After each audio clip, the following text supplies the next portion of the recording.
नमस्कार, स्वागत आपका हरियाणा न्यूज 24 पर। मैं हूं प्रिंस लांबा। हरियाणा प्रदेश की राजनीति में पहले ही अंधकार में जा चुके, गर्त में डूबते जा रहे भूपेंद्र सिंह हुड्डा को एक और जोर का झटका देने का काम ईडी के द्वारा कर दिया गया है। एक और झटका देने का काम सरकार के द्वारा कर दिया गया। आपको बता दें कि हरियाणा प्रदेश में उस समय खलबली मच गई जब पूर्व मुख्यमंत्री भूपेंद्र सिंह हुड्डा के प्रधान सचिव रहे आईएएस अधिकारी पर गाज गिर गई। उस आईएएस अधिकारी की करोड़ों रुपए की संपत्ति जब्त कर ली गई। उसका अकाउंट तक करोड़ों रुपए वाला फ्रीज कर दिया गया और अब जो है उस अफसर की गिरफ्तारी भी जल्द ही हो सकती है। यह भूपेंद्र सिंह हुड्डा के लिए एक बड़ा झटका साबित होने वाला है, क्योंकि जो मानेसर जमीन घोटाला हुआ था उसमें इस अफसर के भी तार जुड़े हुए ईडी ने माने हैं। सीबीआई के द्वारा जो एफआईआर दर्ज की गई थी उसी के आधार पर ईडी के द्वारा यह बड़ी कार्रवाई की गई है, जिसके बाद अब इस अफसर के तार जो है मानेसर जमीन घोटाले से भी जोड़कर देखे जा रहे हैं। कौन वो आईएएस अफसर है जिसके ऊपर गाज गिरी है, जिसकी करोड़ों की संपत्ति जब्त कर ली गई है, तो साथ ही कैसे जो है भूपेंद्र सिंह हुड्डा की सरकार में इस आईएएस अफसर की पूरे हरियाणा प्रदेश में तूती बोलती थी, यह मामला आपको विस्तार से बताते हैं। बता दें कि हरियाणा के पूर्व मुख्यमंत्री भूपेंद्र सिंह हुड्डा के प्रधान सचिव रहे रिटायर्ड आईएएस अफसर मुरारी लाल तायल पर प्रवर्तन निदेशालय ईडी ने कार्रवाई की। ईडी ने चंडीगढ़, नई दिल्ली और गुरुग्राम में तायल की 9 अचल संपत्तियों को कुर्क किया है। इसके साथ ही 14.06 करोड़ रुपए का बैंक बैलेंस भी अटैच किया गया है। ईडी ने सोमवार को इसको लेकर सोशल मीडिया एक्स पर पोस्ट डाली। पोस्ट के मुताबिक अटैच की गई अचल संपत्तियों में 2 घर और 7 अपार्टमेंट शामिल हैं। यह कार्रवाई आय से अधिक संपत्ति के मामले में की गई है। अब आपको बता दें कि ईडी ने कार्रवाई किस एफआईआर के तहत की है, तो ईडी ने 1976 बैच के सेवानिवृत्त आईएएस अधिकारी रहे तायल के खिलाफ केंद्रीय जांच ब्यूरो यानी कि सीबीआई द्वारा दर्ज की गई एफआईआर के आधार पर जांच शुरू की थी। एफआईआर में आरोप लगाया गया था कि तायल ने 6 मार्च 2005 से 31 अक्टूबर 2009 तक पूर्व सीएम हुड्डा के प्रधान सचिव के रूप में काम किया और 30 नवंबर 2009 से 31 दिसंबर 2014 तक भारतीय प्रतिस्पर्धा आयोग के सदस्य के रूप में काम किया। यानी कि तायल की 1 जनवरी 2006 से 31 दिसंबर 2014 तक की अवधि की जांच में पाया कि उनके और उनके सदस्यों के साथ मिलकर उन्होंने आय के स्रोतों से अधिक संपत्ति अर्जित की थी। इसके बाद ईडी ने कहा कि तायल, उनकी पत्नी सविता तायल और बेटे कार्तिक तायल के वित्तीय मामलों, आयकर रिकॉर्ड और शेयर बाजार के लेन देन की जांच की गई। जांच में पता चला कि अवैध तरीके से कमाए गए लगभग 14.06 करोड़ रुपए की प्रॉपर्टी अर्जित की थी, जो कि आय से अत्यधिक थी, काफी अधिक थी, और इसीलिए जो है इस आईएएस अफसर के ऊपर कार्रवाई की गई है। अब आप जानना चाहते होंगे कि आखिर ये आईएएस अफसर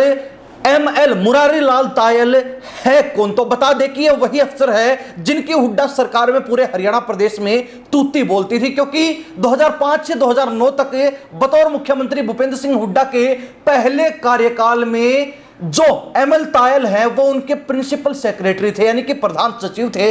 उस समय पूरे प्रदेश में तायल की तूती बोलती थी, उन्हीं की चौधर देखने को मिलती थी। 2009 में तायल के रिटायर हो जाने के बाद केंद्र की तत्कालीन यूपीए सरकार ने उन्हें 5 साल के लिए competition commission of India CCI में नियुक्त कर दिया था, और केंद्र में नियुक्ति पाने के बाद भी 2009 से 2014 तक हुड्डा के दूसरे कार्यकाल में भी तायल हरियाणा में सबसे पावरफुल अधिकारी के रूप में काम करते रहे। 2014 में केंद्र व हरियाणा में कांग्रेस की सरकार जाने और बीजेपी के सत्ता संभालने के बाद हुड्डा के साथ साथ मुरारी लाल तायल की मुश्किलें भी बढ़नी शुरू हो गई थी। सीबीआई ने 12 अगस्त 2015 को गुरुग्राम के मानेसर जमीन घोटाले में एफआईआर दर्ज की थी। इसी केस को लेकर उस समय सीबीआई ने हरियाणा के कई बड़े अफसरों के यहां पर रेड डाली थी, और उन अफसरों में एक नाम मुरारी लाल तायल का भी था। इसके बाद मानेसर जमीन घोटाले में एफआईआर के लगभग 2 साल बाद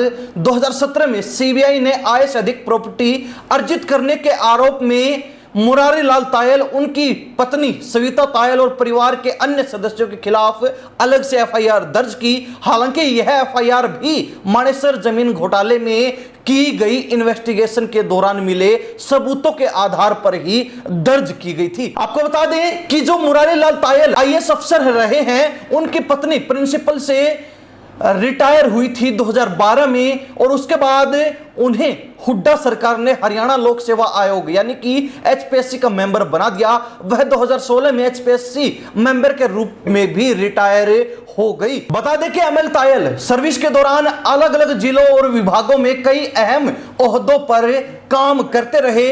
मीडिया रिपोर्ट्स के मुताबिक पूर्व सीएम हुड्डा के करीबी होने के नाते एमएल तायल की कांग्रेस सरकार के दौरान कई अहम प्रशासनिक निर्णयों में महत्वपूर्ण भागीदारी रही, भूमिका रही है। उस समय गुरुग्राम के मानेसर में इंडस्ट्री डिपार्टमेंट के जरिए हरियाणा राज्य औद्योगिक एवं इंफ्रास्ट्रक्चर कॉर्पोरेशन यानी कि HSIIDC कुछ जमीन को एक्वायर कर रहा था।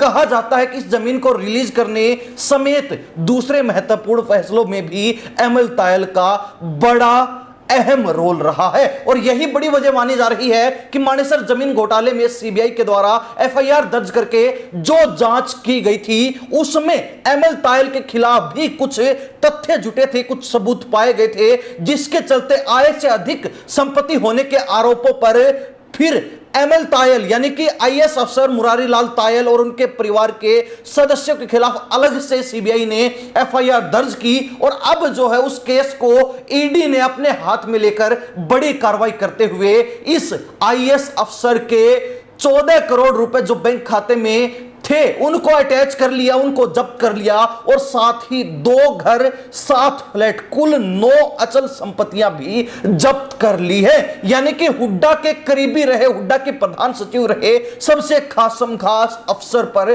बड़ी गाज गिराने का काम ईडी के द्वारा कर दिया गया है। या फिर यूं कहें कि ईडी ने इस अफसर के माध्यम से भूपेंद्र सिंह हुड्डा को बड़ा झटका देने का काम कर दिया, हुड्डा को कड़ा संदेश देने का काम कर दिया कि आपके इर्द गिर्द रहने वाले लोग धीरे धीरे फंस रहे हैं, जल्द ही आपका नंबर भी लगने वाला है। हरियाणा प्रदेश की जनता इस कार्रवाई को लेकर, ईडी के इस एक्शन को लेकर क्या सोचती है, कमेंट के माध्यम से जरूर लिख दीजिए। इन्हीं सब बातों के साथ प्रिंस लांबा, हरियाणा न्यूज 24। नमस्कार, जय हिंद।